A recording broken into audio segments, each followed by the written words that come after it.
Perth grandmother Donna Nelson has been found guilty and sentenced to 6 years jail by a Japanese court for trying to smuggle 2 kilograms of methamphetamine into Japan. She claims she fell victim to a romance scam where a Nigerian man, her love interest, Kelly, convinced her to carry an unknown suitcase into Japan from a third country, which just happens to be loaded with drugs. Just to be clear, I'm not here to be judgmental. Well, not too judgmental. I know people who have fallen victim to romance scams, and often in their minds, everything feels 100% legit. Luckily for them, they only lost some time and money, perhaps felt a bit humiliated, but thankfully never faced jail time.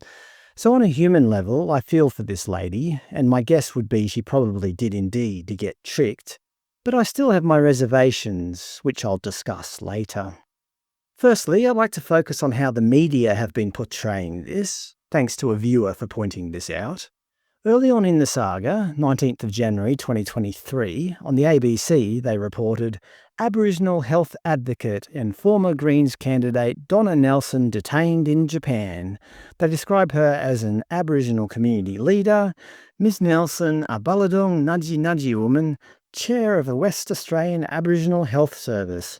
In a TV report, they said, she's someone who's never travelled to Asia before. She's also someone who's extremely generous and often opens her heart to people. She's taken in kids from the Kimberley who wanted to come down to the city to play basketball.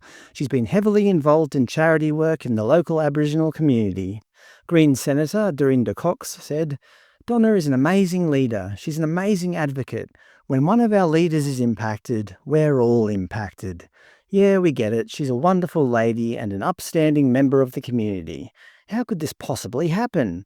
As the ABC clearly pointed out at the time, she's a victim. On 25th of January last year, Donna Nelson detained in Japan after falling victim to romance scam. Donna Nelson was the chair of a WA Aboriginal Health Service and an Aboriginal community leader. The Baladong Naji woman had been on a personal trip through Asia earlier this month when she was arrested at Tokyo's Narita airport. 24th of January, it's understood the Baladong Naji woman was detained by Japanese authorities. 26th of January, Invasion Day, formerly known as Australia Day on the ABC, Donna Nelson's family say she was duped or forced into carrying drugs into Japan amid romance scam. Baladong Naji woman Donna Nelson is a prominent member of Western Australia's Aboriginal community. Anyway, you get the idea. An innocent Aboriginal woman victim of a terrible scam. The ABC go on like this for some months, I suppose. But if you fast forward to after she was convicted, the ABC changed their tune slightly. 4th of December, Australian grandmother found guilty of importing methamphetamine. They refer to her as Perth grandmother Donna Nelson. Perth grandmother Donna Nelson.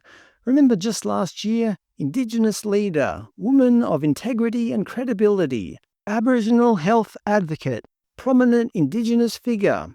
But in the latest articles from last week, there is no mention of her being a Baladong Naji woman, although even though she was found guilty, they still claim Donna Nelson was the victim of an online romance scam. Not maybe the victim, was the victim. The ABC seemed to know more than everybody else. So what happened exactly? Well, apparently Ms. Nelson was convinced that she was in a real relationship with a Nigerian man she met online, Kelly. The pair had been in contact for 2 years but had never met in person. Kelly arranged for Nelson to travel to Japan, where he claimed to live and work in the fashion industry.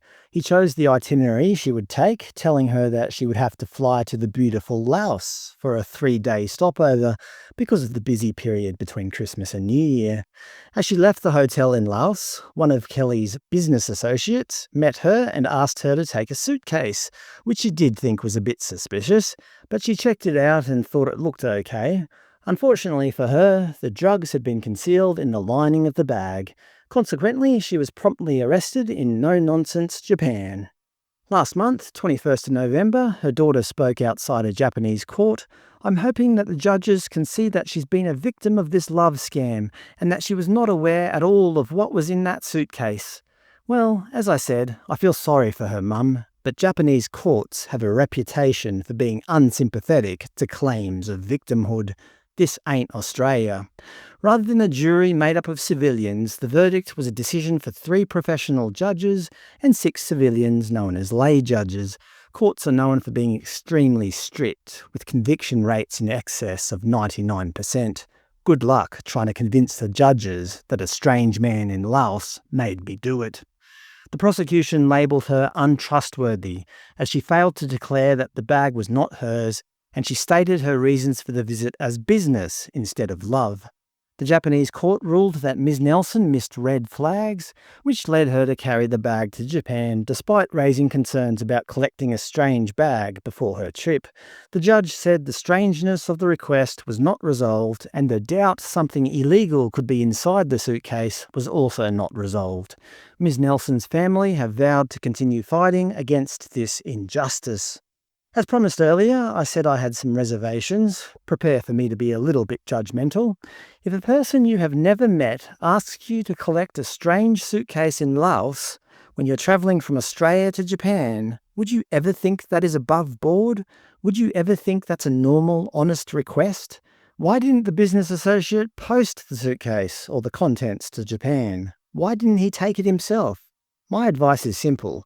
If anybody ever asks you to collect a suitcase in another country, I don't care who you are, don't collect the case. Don't do it.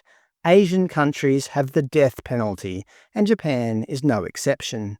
That said, my instincts tell me that she probably was tricked, but unfortunately, she put potential love ahead of common sense. She's lucky she only got 6 years. That, in Asia, is a lenient sentence. It could have turned out a lot worse.